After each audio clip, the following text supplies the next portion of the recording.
Pinatay niya ang kanyang pinsan dahil sa iPhone. Siya ay 12 years old habang yung pinsan niya ay 8 years old.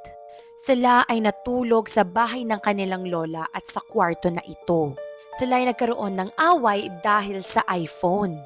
Tas biglang yung matandang pinsan, sinuffocate yung batang pinsan gamit ang beddings, yung mga kumot. Binawian ng buhay si Demiria na 8 years old lamang. And what's creepy is yung matandang pinsan, inayos pa at nireposition yung bangkay, yung katawan ni Demiria para hindi halata na siya ang pumatay dito.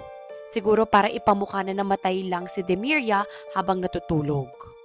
Pero siya ay nahuli dahil merong surveillance camera sa kanilang kwarto at doon nakita kung ano ang ginawa niya sa kanyang younger cousin. Grabe, bata pa lang at nagawa niya ito. Rest in peace, Demiria.